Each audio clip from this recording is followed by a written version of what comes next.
tudo bem? Pesquisa realizada pelo Sebrae em 2009 indicou o crescimento do empreendedorismo no Brasil. O número de negócios com até 3 meses de atividade cresceu 97% em relação a 2008.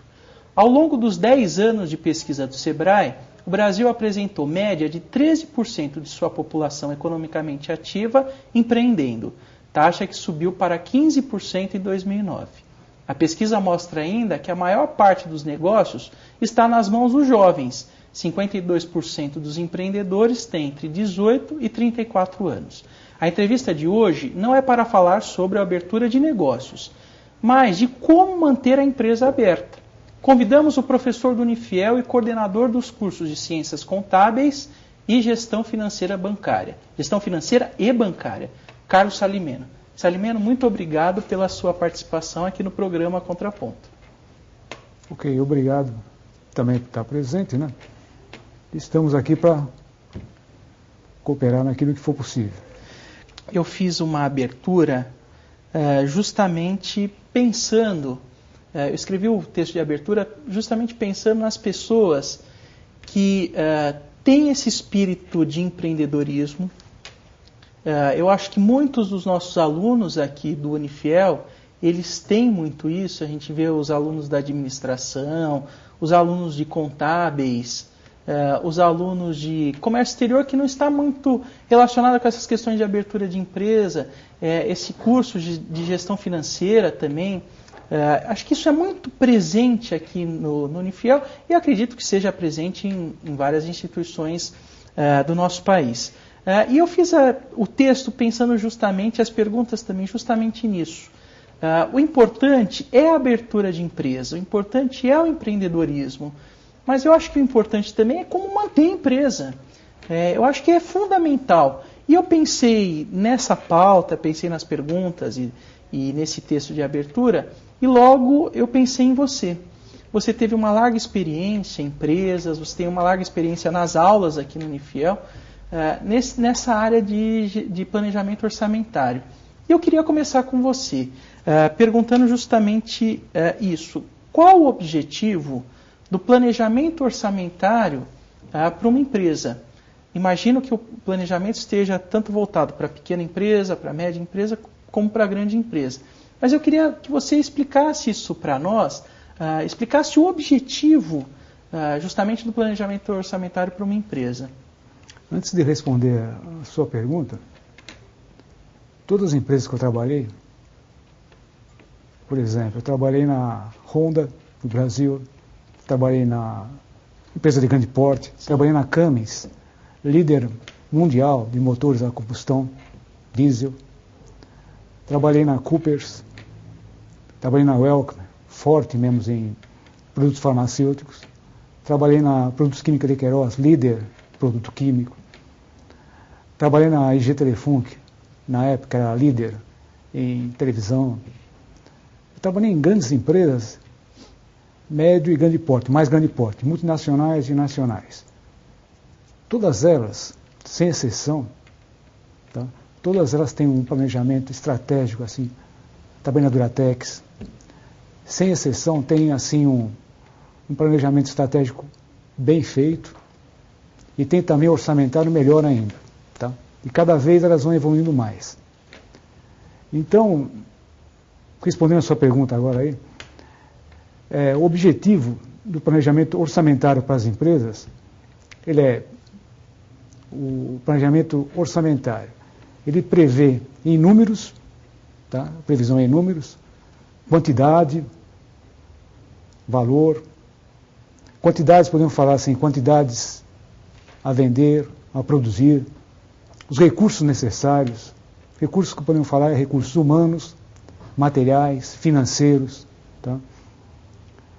Isso aí pode ser feito a longo e médio prazo. Mas o mais forte que é feito mesmo no planejamento orçamentário é a curto e a médio prazo. O longo prazo é um pouco mais complicado. Por quê? Ele abrange, assim, como é uma previsão que você está fazendo, e os números são muitos números, tá? O curto prazo ele atende muito bem, e o médio prazo também. Já o longo prazo ele é feito de uma forma assim, bastante reduzida. Então, o detalhe bem grande é no curto prazo, no período de 6 a 1 ano. Eu posso pensar o que abrange no longo prazo e o que abrange no curto prazo? Tem diferenças? Tem diferença bem grande. Por exemplo, no curto prazo, você faz assim, mês a mês, fecha trimestralmente, semestralmente, anualmente, é 1 ano, basicamente. Já o médio prazo, você pode fazer em 3 anos, fazendo por ano. E já no longo prazo, você pode fazer de 3 em 3 anos, por exemplo. Já. E é muito difícil. Tá? Você fazer em 1 ano já é muito complicado. Fazer em médio prazo é complicado, mas em longo prazo mais ainda. Você tem mais uma diretriz. Por exemplo, trabalhar na Liqueiroz, Duratex, os bancos fornecem muitos cenários, muitos elementos, e você tem um horizonte assim de projeção para o planejamento estratégico, extrapolando o planejamento orçamentário. Isso daí é um elemento muito interessante. As premissas básicas são quais? PIB, inflação, câmbio, tá?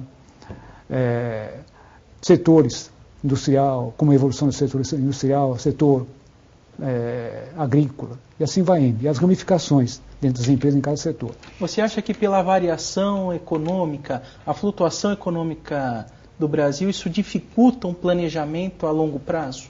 Até que no momento atualmente, está bem melhor que no passado. Atualmente, por exemplo, você tem uma inflação mais controlada, você tem um PIB mais bem acentuado, mais bem projetado, o PNB também melhor.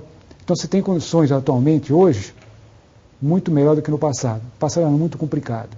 Você tinha muitas variações em termos inflacionários, em termos de PIB, etc. Hoje já não. Hoje é bem mais conciso e muito mais fácil projetar. Tá? Hoje está bem melhor. Então as dificuldades são bem menores. Então isso facilita muito a vida do camarada de planejamento, tá? Da empresa, do empreendedor, do dono da empresa, faz o seu negócio. Tanto é que você vê as empresas, depois que houve uma estagnação, vamos supor assim, uma inflação bem menor, 4, 5, 6% ao ano, as indústrias, as multinacionais vieram para o Brasil com mais força. Honda, Toyota, entraram aqui com uma força. Eles tinham medo de entrar aqui. Tá? Eu lembro quando eu trabalhava na Honda, por exemplo, ela só tinha motocicleta aqui que estava criando uma base. Mas enquanto não melhorou o fator infração, controle de gasto, o problema da dependência do FMI, etc. Sim. Enquanto não melhorou tudo isso daí, esses aspectos, câmbio, etc., eles não vieram para cá. Depois que melhorou, sim. Aí eles investiram aqui no Brasil. E hoje estão cada vez mais participando. As multinacionais americanas, japoneses, coreanos. Salimé, não há uma diferença entre o planejamento orçamentário de uma empresa nacional e de uma empresa multinacional? Eu estou pensando isso porque uma multinacional ela tem que fazer referência à sua filial, à sua matriz. Uhum. A empresa nacional ela está alocada aqui. Existem diferenças nessas questões? Por exemplo, as multinacionais elas aceitam o planejamento feito aqui no Brasil, mas elas dão a posição delas, a diretriz dela, da matriz. Tá? Então você faz aqui, você tem que converter conforme os critérios que eles querem. Por exemplo, transformar em dólar, por exemplo. E também acertar a nível mundial. Vamos falar, por exemplo, da Cummins, por exemplo. Ou falar da Honda, ou falar da outra empresa qualquer. O que eles fazem?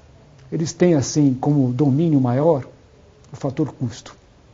Aquela filial está respondendo à matriz, por exemplo, a matriz americana, ou a matriz japonesa, ou a matriz alemã, a que tiver menor custo e melhor gerenciamento das suas atividades, ganha muita coisa com isso. Tá? Então ela começa a testar e gerenciar cada filial, porque ela faz investimento aqui. E ela fazendo investimento, ela quer ver o melhor resultado.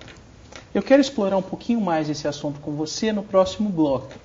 Hoje nós estamos falando sobre um assunto muito importante para você que é empresário, micro, pequeno, grande empresário, que é o planejamento orçamentário.